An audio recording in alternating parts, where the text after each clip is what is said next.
The following production is brought to you by the Talkin Buds Leafs Show.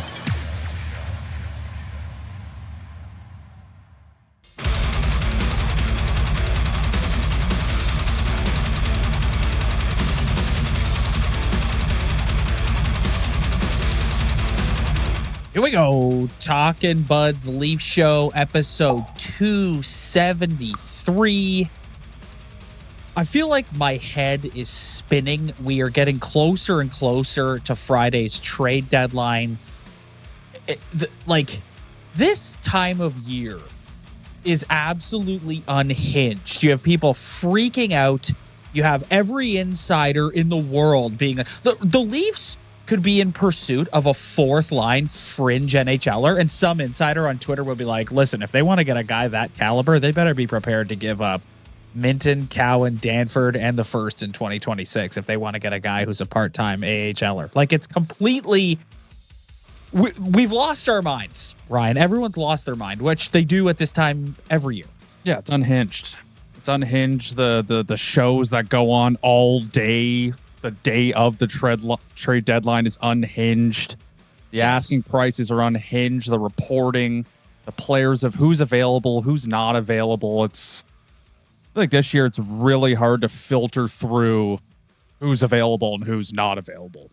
Yes, and just a player that we're going to talk about this a little later. I want to do the week that was first, but a player that for the most part is an average bottom six NHLer is going to cost you your entire farm system in order to acquire that player. It's absolutely insane. But yeah, I digress. Let's talk about the week that was. I don't think we need to go through each game individually. Since we last convened on here, Ryan, the Leafs picked up a 3-2 win in Madison Square Garden over the New York Rangers, a 6-5 overtime win over the Pittsburgh Penguins in Pittsburgh on a Sunday matinee, an absolutely insane hockey game. Just no defense was played in that hockey game. And then they lose on Monday night in a shootout to the San Jose Sharks.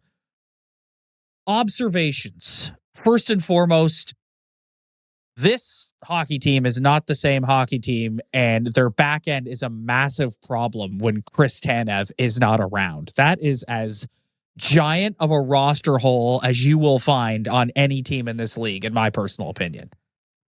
Yeah, I mean, that goes toward what I've been talking about at the trade deadline forever, is that you got to go get a defenseman, because I just think your top pair being Jake McCabe and Chris Tanev is just not going to get it done. And then you see what happens when Chris Tanev exits the lineup, and it's a fucking disaster. Hey, you know what I find funny about since they've been back? It's when they came back, all the depth guys were like energized and everyone was all fired up, and now it seems like everybody's out of gas again. Yes. Just like you went from having all this energy to just being out of gas in 2 weeks. So that brings me to my second observation. You and I are not in the excuse-making business. We don't usually do that. But I'm sorry, like, it's not an excuse to say that this scheduling is absolutely fucking crazy. Like, 3 games in 4 nights in 3 different buildings, and then they come home on Monday to play the San Jose Sharks, only to immediately get on the Bird and go on the Vegas, Colorado, Utah road trip. Yeah. Like, it's insane. And then finishing up against the Florida Panthers. Yeah, dude, it's honestly, like, I saw a lot of people online after they lost the game to the Sharks that were kind of pissed off. And I was like, hey, listen, man, like, they flat out ran out of gas. Like, that's what happened in that hockey game. I thought they started kind of slow, and then they dominated for like the latter half of the first period and all through the second period. And they just came out for the third, and they ran out of gas. Anthony Stolarz didn't have his best game, but if there's anyone on this team, Georgiev looked like a fucking legend. Yeah, if anyone on this team deserves a mulligan, it's Anthony Stolarz.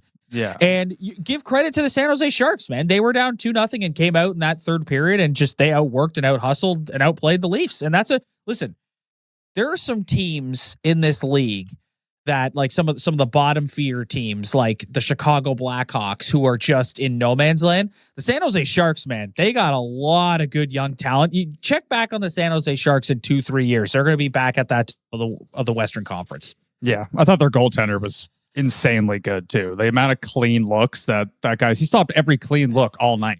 It was I thought he looked great.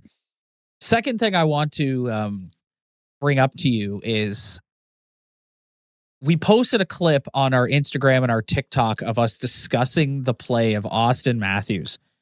And oh my God, Ryan, I don't think we've ever had a clip on any of our socials that has people more in their feels than this one does. People absolutely spazzing in the comments section, coming to the guy's defense, calling you and I morons. Basically, he's injured. What do you want? He's on an 8-game point streak. It's just, I saw someone say this. I can't remember if it was on Twitter or Reddit or whatever. There's a huge, I've talked a lot with respect to the Toronto teams over the years, whether it's the Leafs, the Blue Jays, whatever, that there is a massive, I would almost go as far as to say the majority of the fan base that they don't cheer for the crest on the front. They cheer for the name on the back, and they become very emotionally invested in these guys. And the denial that I'm seeing amongst a ton of people in the fan base of just like, they're upset that you're pointing out like, hey, sure, he's got an 8-game point streak going, but the guy looks like a shell of himself. And even though he scored against Pittsburgh and he scored against San Jose, he's still like, I don't come away from that being like, oh, he's fixed. Like the guy, like we could pick up right back up in this conversation. There's something very wrong with Auston Matthews. The problem with this conversation is like, what degrees are we talking here? Like everyone could be taught, like someone might interpret us being like, this guy's fucking awful. He's terrible. He shouldn't even be in the league. Or it's just, like pull up his hockey DB, man. Look at his stats this year. They're so different. They're way down than what they've been in years past. And this morning I get my truck to go to work. I turn on 590. And what do I hear? I hear Kipper talking about the exact same thing that we have been talking about his play. It's so, anyone who watches this team on a regular basis, it's so obvious to see that this guy has just lost a little step this season. And that's not a criticism. I'm not attacking the guy personally. Yeah, I'm not like, I don't, there's no need to cry about it. It's wild. It's wild how upset people get. It's wild. His wrist shot does not have how many times has he done the toe drag in wrist shot snipe for a goal this year? It's gone. It's not there. And he's having a really hard time playing through contact and creating space for himself, even with his big size. So, I mean, I'm not saying the guy is a piece of crap, but compared to what I've seen in the past, he looks like he's just lost a bit of a step this year. And by the end of the season, you're going to go on his hockey DB. You're going to look at his stat line. You're going to go, that was a weird year for him. Yeah. And he clearly is injured. He clearly is having back issues. And everyone understands that. Like no one is in denial about the fact that the guy's not healthy. But it's just, I'm blown away at the amount of people who get in their feels. If you just criticize the guy's play, if you're like, this is nowhere near good enough, people get super upset. It's crazy. Again, maybe we're old school and you and I are Toronto Maple Leaf fans. No, like, yes, there's certain players over the years that you like more than others, but at the end of the day, this is a business and you're trying to assemble a team to win a championship. And part of being a pro athlete is you are pieces on a chessboard. And that's how pro sports works. And a lot of people just become so emotionally invested in these guys. It's bizarre. I just don't get, we're not saying anything like awful about the guy. It's just a fact. He's just not playing the same way he's played in the past. It's right in front of your face. I don't understand why that's such a big deal to people. Yeah, and it's they're in a place right now where I don't think, like, Marner obviously has been great. He kind of cooled off in the latter part of the road trip. Nylander gets the OT goal in Pittsburgh. John Tavares scoring goals and whatever, but it's like, I do not envy. I'm going to use this to transition into what our main topic is today. I do not envy the situation Brad Treliving is in. You and I have said that for weeks, and it's just, we can sit here and bring up names. We can talk about Scott Lawton. We can talk about Braden Shen. We can talk about Yanni Gord. I sent you a thing today of Pierre LeBrun saying that the Kraken are willing to retain 50% of Brandon Tanev's salary. But at the end of the day, Brad Treliving is in a place where he looks at his current team. Are you willing to trade assets that you have in the cupboard to go and get a depth forward piece. That's part one. And then part two, this narrative. So the Panthers go out and get Seth Jones. Okay. And we all know what the Panthers are doing. Matthew Tkachuk is hurt. They are fully Kucheroving Matthew Tkachuk. They're going to shut him down for the rest of the season and then try and get him back in the playoffs. Mark Stone. And a lot of people, when they saw that Seth Jones move, was like, well, Brad Treliving has to respond. And I'm kind of sitting here like, does he? And I know that I've been on here for weeks going, you got to go all in, you got to go all in. And part of me is like, yeah, you've got to make some sort of move. But at the same time, it's like, what? Let's just take Scott Laughton as an example. Are you going to win a Stanley Cup because you went and got Scott Laughton? Yeah, no. No. Right? So it's like, you're going to win a Stanley Cup because your big boys are going to produce when it matters most, and you're going to get the goaltending from Anthony Stolarz, and you're going to start playing better defensive hockey in your own end. Sure, the guy will help. There's no two ways about it. But it's really... And I'm not sitting here saying, arguing one side or the other. I'm sitting here saying it is a true pickle that he's in. And I want to take this bucket and I want to dump it out on the table, all the pieces, Ryan, of this puzzle, and I want to sift through it with you today because on the one hand, it's like, sure, you could trade one of your kids. You could trade your 2026 first-round pick. But is the guy you're getting, like I said earlier, going to make a difference for you in the playoffs? And you're like, no. Okay, so maybe we'll keep the kids. But then on the other hand, you're like, what if we play the Florida Panthers in the first round of the playoffs? This team is currently constituted is going to get eaten alive by the Florida Panthers. So do you push all your chips in and go, at some point, we're gonna have to beat this team. We need to go out and get guys that can better equip us in order to do that. Yeah, but that you just answered your own question a couple of minutes ago. Is Scott Laughton gonna get you over the hump in a Florida series? And to me, the way it's looking right now, I kind of think it's a Scott Laughton or nothing type of thing. They're not going to get Braden Shen. They're not going to get this whole. If I hear Mikko Rantanen's name one more time, what a stupid move that would be. I think that is dumb. But the more you've made the case to go all in, I totally get it. But the biggest problem with this team is when Florida goes out and gets a Seth Jones, who was a great defenseman and then signed a deal in Chicago and then kind of fell off the face of the earth. And anyone who's played competitive sports know it's not fun playing on a shit team. Yeah. So you go out and get a guy like that, and it's okay. You can add because your group has proven that they can get it done when it matters. They have a ring. Yes. They've won a cup. They've been to 2 straight finals. The problem with this group of individuals is every single year they've gone and got a Scott Laughton type year after year after year after year. What is so different about this year other than the goaltending?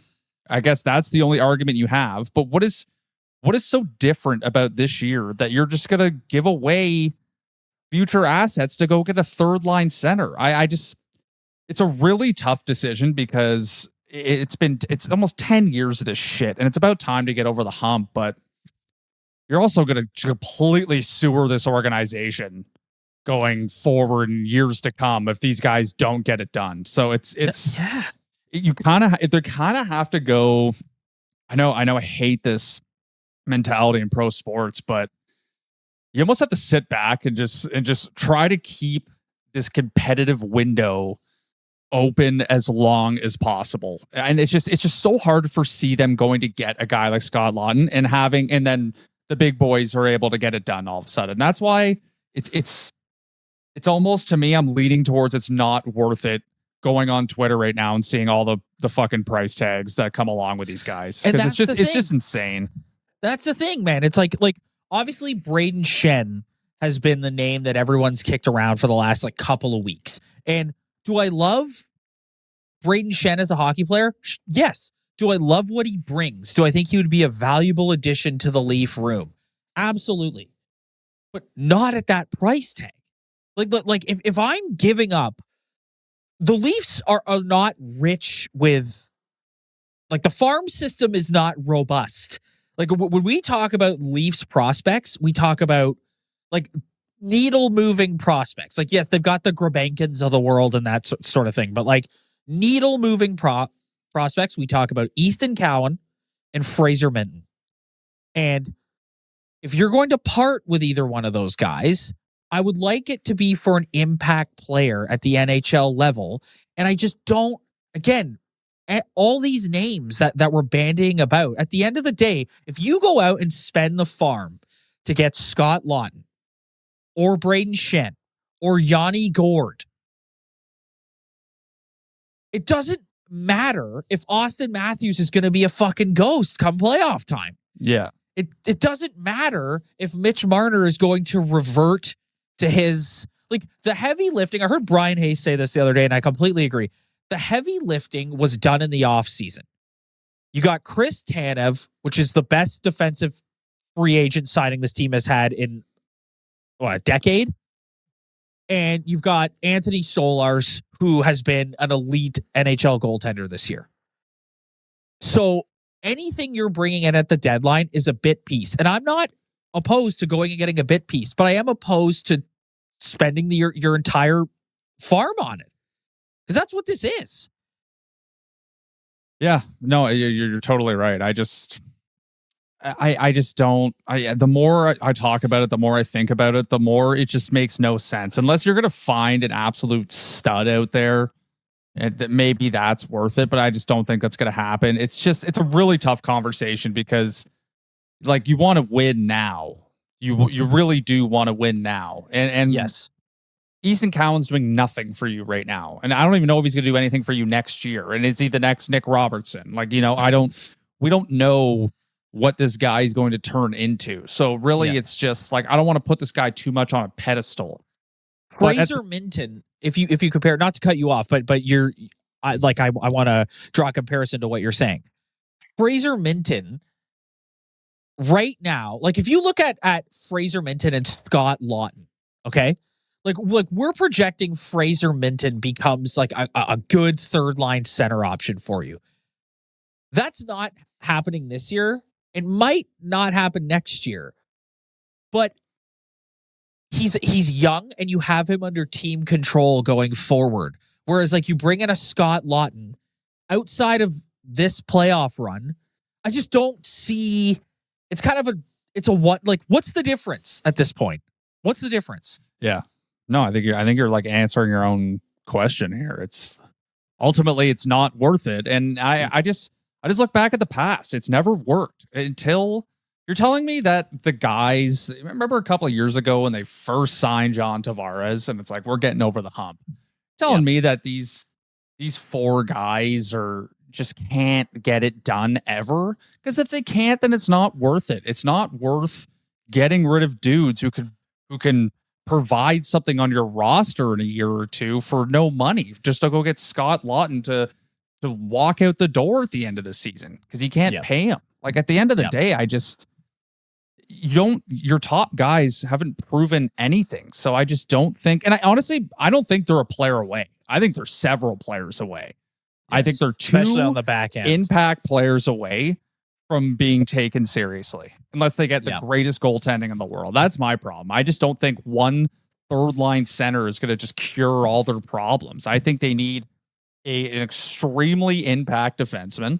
And I think they need, obviously they need a third line center, but I don't think a third line center is going to get it done. And I just don't, I understand that the time is now, but I don't know, man. Do you really want to sail your whole organization down the river? They've already been doing that.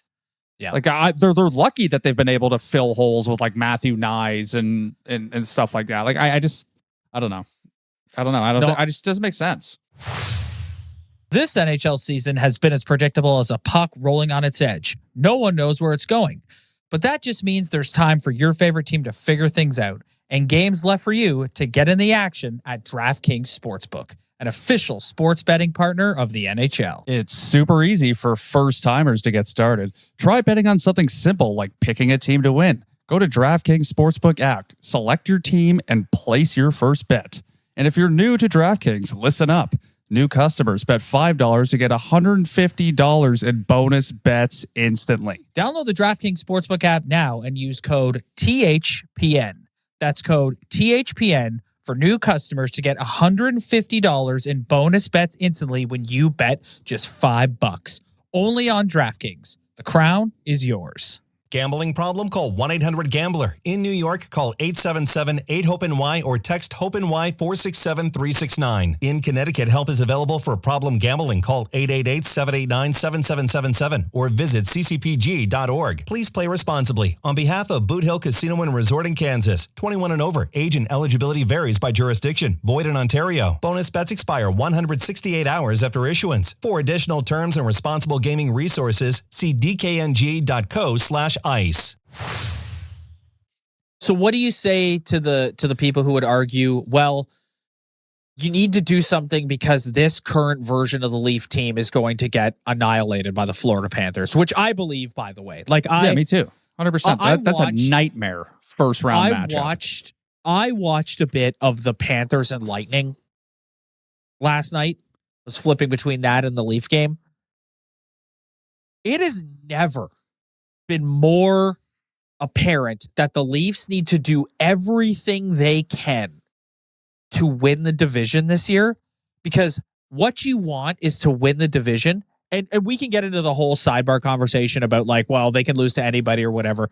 But what you want is to win the division to avoid a first round matchup with either of those Florida teams. And you want those two Florida teams to play each other and beat the shit out of each other, because that's the hope you have if you're able to get through to the second round and you've got to play one of those teams that they're just completely exhausted from a war with their state rival. Yeah, and this is the problem. It's just how am I already looking towards a Florida Panther playoff matchup and I just know what's going to happen. Yep. I know exactly what's going to happen. They are not going to win. And it's not even going to go 7 games. So someone would argue, again, this is why I'm saying it's such a pickle, Ryan, because someone would argue, listen, if you just pay the price and you go and get a Scott Laughton or you get a Brandon Tanev, and these are guys who are more Yanni, who hasn't had a great season but has some pedigree in the playoffs, this will help you be a more difficult team to play against the Florida Panthers. No, I'm looking at it totally different. The more I think about it, this is more of to me, I'm less talking about the deadline now, and I'm more talking about what they're going to do in the offseason. Because if we're not confident enough where we can add a solid player to help us win because the guys we rely on to actually win can't do it, then what the fuck are we talking about? Yes. What the fuck are we talking about? We need to look at things a lot differently. Maybe that $11 million cap space at the end of the season when somebody walks, because apparently they're going to be a free agent, could be fucking useful to actually fill in holes that they need to fill in. I think this is a different conversation. This is, at the end of the day, it always comes back to the 4 dummies who can't win. It's just, I don't know. Go ahead, trade for. I don't know what Easton Cowan's going to be. Trade him. Trade Fraser Minton. Go get Scott Laughton. I will guarantee you. I'm getting more worked up as I'm talking about this. I will guarantee you that you will get the exact same result you have every single year. I guarantee it. If the big 4 do what they always do. Why wouldn't they do it? Why wouldn't they do it?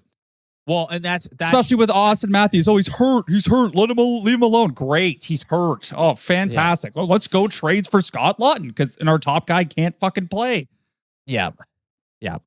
It's so I think where you and I are getting to here is I'm okay with going and getting some depth pieces up front and on the back end just to give you some more options that aren't going to cost you an arm and a leg. But at the end of the day, I'm not prepared to pay an exorbitant price for someone who is I'm not prepared to pay an exorbitant price for said depth piece when at the end of the day, your big boys are the ones who have to fucking get it done. Yeah. They have to get it done.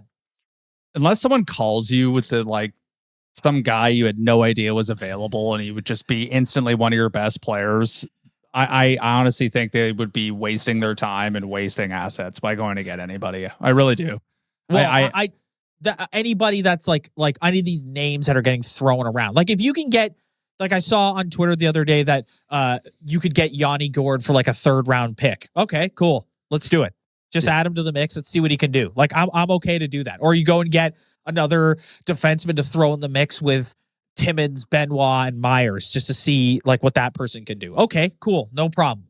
But I'm not paying, like, if the price to get a Braden Shen is Cowan and or Minton and or Danford plus a 2020 or 2026 first round pick. No.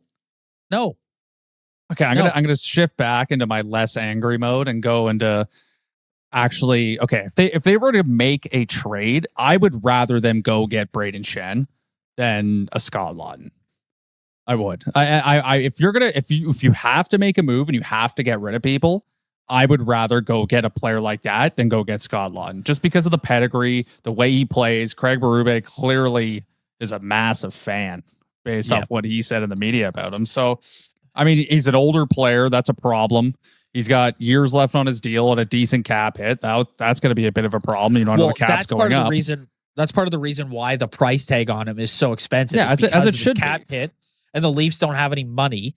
So St. Louis would have to eat 50%.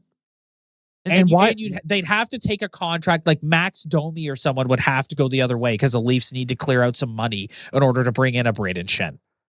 But like you look at the NHL standings, the St. Louis Blues are a point out of a playoff spot. So like, why the fuck is Doug Armstrong trying to trade anybody? Well, I think because you look at it and you go, okay, maybe we sneak in, but are we going to win a Stanley Cup this year? The answer is no. What about this team? We might win a division and we're going to get ousted in the first round because we suck. Well, yeah, I mean, I just think listen, this team, it's the Florida Panthers who I have my eye on, man. Like the Leafs have shown in the last few years that they can hang with Tampa. And if they play their game, they can beat Tampa. And it all, like, they have found a solve for Vasilevsky. Now, he's been on a heater lately, but they have found a solve for Vasilevsky the last several times they've played. If you win the division, you're going to get a wild card team. You and I always joke this team can lose to anybody, so I'm not just going to sit here and say that they're going to walk through the Red Wings or the Blue Jackets. At least it would be a breath of fresh air. Exactly. A clean slate, no history, whatever. Give me the Rangers. I don't care. Yes, like for me, the focus is on the Florida Panthers because that team, man, like they just, here they go again. Like they go and get Seth Jones. The Lightning are on an 8-game winning streak. They wheel in there last night. They lose. The Panthers beat them. Like it's just, that team is the team that all my focus is on. How the fuck are we going to get through the Florida Panthers come April or May? I didn't want this episode to turn into a dumping session. I really didn't. But I mean, just the facts are the facts. And let me say this. Like, I'm not just saying they're like, I've actually had a great time watching them play this year. I think they've had a really good year. They're tied for the top of the division. They have a game in hand. They've had the best goaltending they've had in a very long time. They've won games they shouldn't have won. They've won in different ways. I mean, Auston Matthews, as much as I'm criticizing him for having an awful year, they're still top of the division. So clearly they have a good team here. They're not a shit team, but it's just really hard to imagine a world where they all of a sudden just go on a run. Like I can't picture it. I don't know. I don't have any confidence in that. I have confidence that they could win this division. And this is a really tough time of year. We mentioned it earlier. It's a grind. Everybody's winning. Like Florida's winning, Tampa's winning. You can't lose, and you can't give up any points. You got to at least get a point at everything. It's been a really good year. I really hope they win the division. I really hope they give themselves a good opportunity to play a team they've never played before and have a different mix, and hopefully play. I mean, the Rangers would have Shesterkin, so that kind of scares me. But just mix it up a little bit. Yeah. But in terms of unloading a bunch of dudes to go get a guy and you've been doing this for year after year after year. Like the year they got O'Reilly and Shen, like that was as good of a trade deadline as you're ever going to have. As much as I shit on Dubas, like that, you added one of the top like impacts, like centers who could slide into top 6 or play on your third line. You added a guy who played with Riley, who did a great job. Who literally brought the best version of Morgan Riley we've ever seen is paired with Luke Shen. Yeah, and they went and got like Achari, who's just a nice guy skated around the ice and forechecked, and they won a round out of it. Like it actually did kind of result into something good. But at the end, and then they went to the next series and got their asses kicked. I just like that. You're not going to have a deadline like that again. As much as I shit on Dubas, he did a half decent job there, but it's just, I don't know. I just don't think Scott Laughton's going to get you over the hump. But I think that's where they're at. I think they're going to get a guy like Scott Laughton if they are going to get anybody. And I hope he comes here and plays well. But at the end of the day, the same problems are staring this team in the face as they every single year. And it's not changing this year. Yes. And trading Easton Cowan, trading Fraser Minton, trading Ben Danford, trading your 2026 first doesn't matter as long. Like if Auston Matthews and Mitch Marner and William Nylander and John Tavares are not going to lead you to the promised land, it doesn't matter. It flat out doesn't matter. Yeah, I would, but I'll say this right now. If I don't ask me to name any names, but if there's a guy who could slide into your top D pair right now, I'd trade all of them.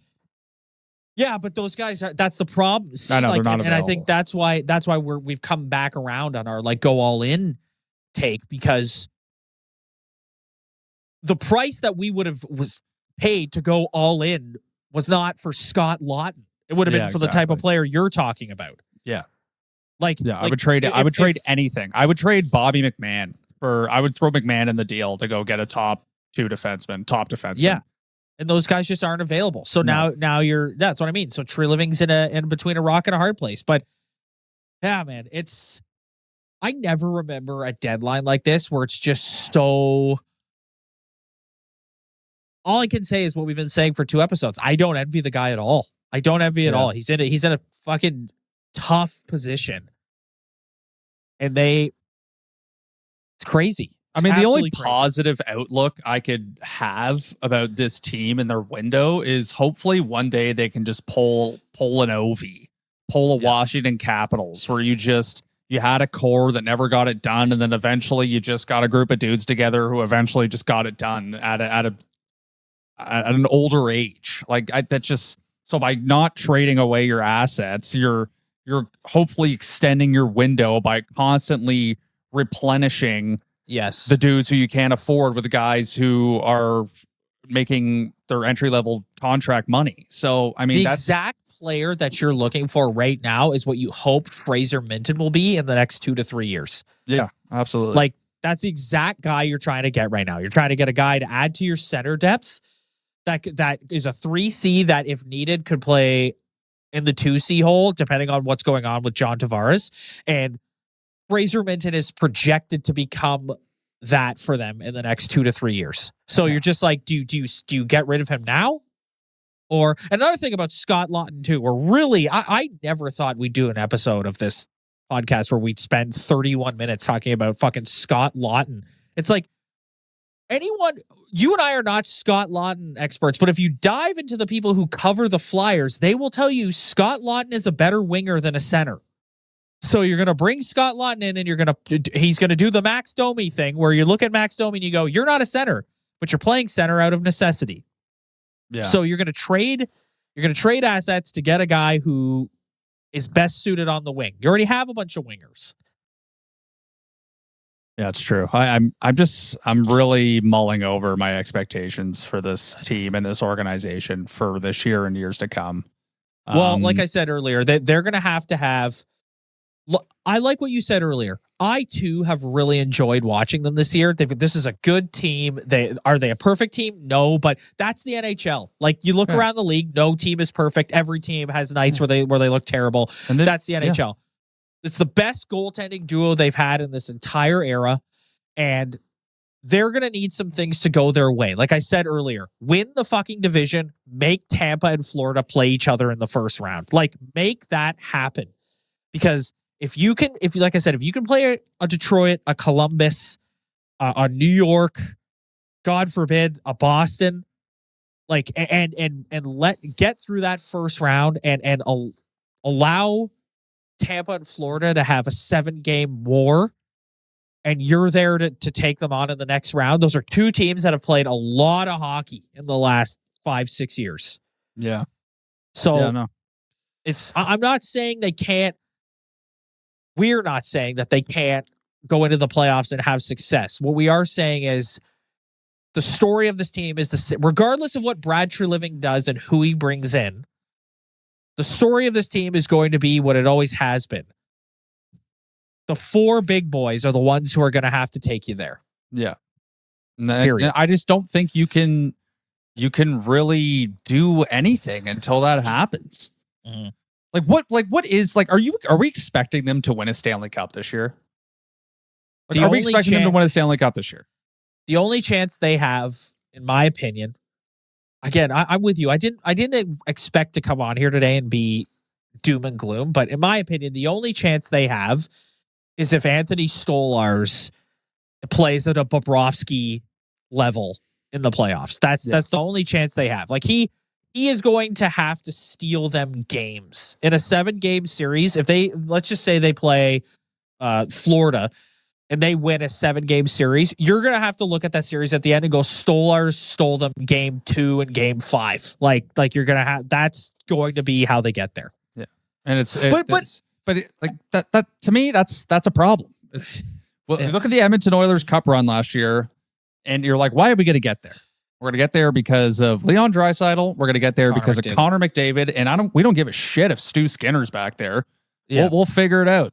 And here we are being like, Stolarz literally has to be the greatest goaltender in the history of human beings for this team to win in the playoffs. Not Auston Matthews. Not Auston Matthews just being such a dominant force and such a driver of offense that we could fight through anything. No, we got to hope and pray that our goaltender is we're going to put ridiculous expectations on him to perform in a way that he is unable to perform. And if he can't do that, then we can't win. I've got a hot take for you, Ryan. I do not think winning a Stanley Cup is what I think if this team went to 7 games in round 2 and lost a heartbreaker, the whole organization would be like, we took a step. We took a step this year. Yeah. Like Eastern Conference Final, they lose in the Eastern Conference Final. Yeah, there will be a statue of Auston Matthews in Legends Row because of that. Yeah, no, and which is fine. So I'm down for that. I'm down. Yeah, I'm down to go to the Eastern Final. Yeah, that's even a dig at Matthews. I say this all the time. If you look at all of our favorite Leafs, I love Dougie. I love Mats. How many Cup Finals did they go to? None. How many wins? 0. None. Like none. So it's so I don't think we need to sit here and go, well, they need to win a Stanley Cup. It's like that's not like realistically. Yeah, exactly. This is what I wanted to get to. It's like let's just like we're at this point of the season now. Let's filter through the bullshit. Like what is a success for this team in the playoffs? Because I honestly don't think that they are good enough to win a Stanley Cup, which is totally fine. It's really fucking hard to win a Stanley Cup. It really is. It's to me, you're right. It's going into deep into the second or into the third round. And to me, the biggest success would be once it's over, you can look back and go, our top guys played their hearts out. And they did everything they could, because you know what, it is really hard to score in the playoffs. Just to expect them to just like produce at a crazy level in the playoffs is tough. It's a really tough game. It's tightly checked, but at the end of every year, you don't feel that way. You feel like they just wilted. They didn't change the way they needed to.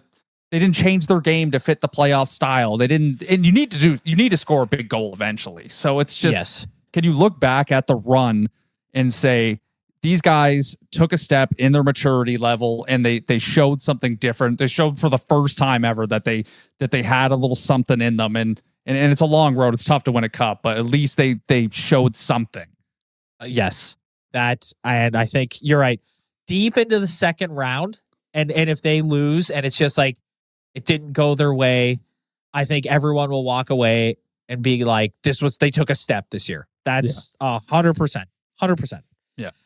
Oh my goodness, buddy. All right. Well, as I mentioned earlier, they're back out on the road. This is when we're into the 10 p.m. territory, like Wednesday night, 10 p.m. start in Vegas. I don't hate it. No. Yeah, no, you don't mind the 10 p.m. starts. No, I don't mind the 10 p.m.s. Then Saturday night in Colorado. Leafs Avs is always good. That's always it's always a must watch. After that, Monday in Utah. First time in Utah for the Maple Leafs. And then obviously we'll do an episode before this happens. But next Thursday, the Florida Panthers. Play Florida three times. I know. And they play Tampa once more too. Yeah. Oh yeah. So yeah. Looking at the schedule, we will be back for our usual Sunday episode. They're finally not playing on a Sunday. If the Leafs make a deal that is like a big deal, Ryan and I will jump on as soon as we can to give our take on it. So if you want to join us for that, hit the like and subscribe button below. I am dealing with a cold right now. I don't know if you're able to hear it in my voice, but I am struggling to get to the end of this episode. If you want to join us for our Sunday episode and any sort of emergency podcast, if they make a deal or not, hit the like and subscribe button below. Spread the word. Tell your friends. We really appreciate it. If you're listening to the audio version, do the same. We will see you guys on Sunday.